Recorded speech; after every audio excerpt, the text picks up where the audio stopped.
রাসূলুল্লাহ আপনি আমার সামান্য বিরতি দেখবা, সামান্য রসতি দেখবা, অনুমতি দেখবা, আমি তোমার সময় লাগে যাই হোক। সুবহানাল্লাহ। হযরতে জিবরিল অন্তকে তোলা ফেরাকতি নিলা হরলা তোলা আল্লাহর দরবারে গেলা। হোক সুবহানাল্লাহ। কানো গেলা আল্লাহ সুবহানাহু ওয়া তাআলার দরবারে।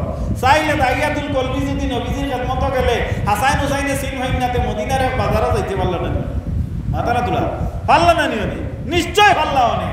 আমরা আকলে বিবেকে মানের ইগু আপনার আকল বিবেকর বারা কোনো আপনার ধারণা নাই। হযরতে জিবরিল ইতা বাজারও না গিয়া ডিরেক্ট খানো গেলা আল্লাহর দরবারও। জিবরিল তোমার যে কাজল লাগি দিলাম, কাজ কি সমাধান বলি আল্লাহ এখনো বাকি আছে, নবীর সঙ্গে আমার আলোচনা এখনো কিতে আছে, বাকি আছে।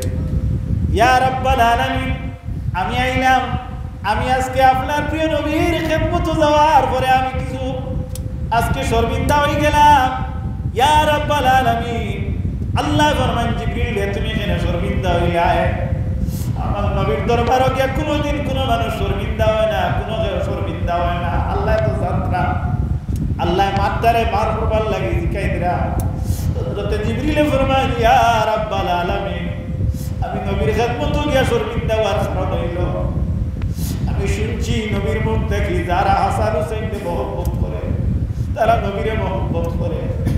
আপনি আপনার নবীরে বড় মহব্বত করেন, আমিও নবীরে মহব্বত করি। হাসান হুসাইনে কষ্ট পাইলে নবীও কষ্ট পায়, আর হাসান হুসাইনের অন্তরের মধ্যে আঘাত আইলে আল্লাহ আপনি বরদাস্ত করতে পারেন না। আমি শর্মিন্দগির কারণ হইল রব্বুল আলামিন আজকে আমি হাসান হুসাইনের দ্বারা গেলাম, এইভাবে হাসান হুসাইনের দ্বারা গিয়ে আমি নবীর লগে কথাবার্তা করিয়া কিছু সময় যাওয়ার পরে হাসান হুসাইনে আমার দেবর মধ্যে হাত ঢুকাই দিলা। আমি নবীরে জিকাইলাম ইয়া রাসূলুল্লাহর মধ্যে কারণটা কিতা?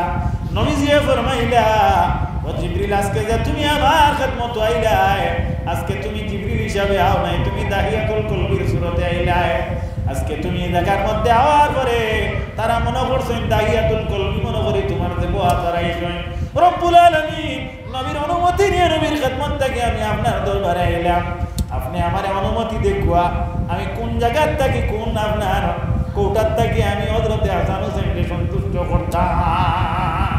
জুড়ে একবার কোন সুবহানাল্লাহ, একবার সুবহানাল্লাহ নারা লাগাও না, সুবহানাল্লাহ। আল্লাহ হাবিব সাল্লাল্লাহু আলাইহি ওয়াসাল্লামের উম্মত হল হযরতে জিবরিল আল্লাহ ফরমায় ও জিবরিল আমি আল্লাহ রাব্বুল আলামিনে হাসান হুসাইনের সন্তুষ্টির লাগি আমি ব্যস্ত 8টা দরজা খুলে দিলাম। সুবহানাল্লাহ। কয়টা দরজা খুলে দিলাম?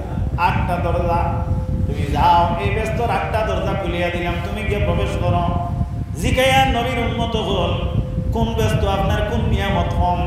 জিবরিল রে যাও, তুমি আর ব্যস্ত থাকি যেখান থাকি তোমার পছন্দ লাগে তুমি বাসিয়া চয়েস করিয়া তোমার মন মোতাবিক খাদ্য নিয়া আমার হাসান হুসাইনকে সন্তুষ্ট করো, কারণ হাসান হুসাইনকে দাঁড়িয়ে আমি আল্লাহ পর্যন্ত বরদাস্ত করতে পারি না।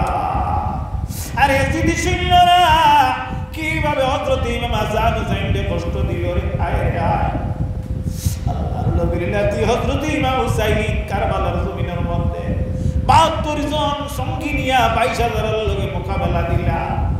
এর আগে হযরতে মুসলিম বিন আকিল দে পাঠাইয়া দেন, মুসলিম বিন আকিলের কাছে 17,000 মানুষে বয়াত গ্রহণ করেন। হযরত ইমাম হুসাইন যাওয়ার আগে দেখা যায় এরা এজিদের চক্রান্তের মধ্যে পড়িয়া হুসাইনের বয়াতটাকে তারা দূরে সরি মাত্র 2 কিংবা 3 জন মানুষ এক ওয়াক্তের মাগরিবের নামাজের পিছে আপনার পড়িয়া গেলা। 17,000 মানুষ হয়ে গেলা। হযরত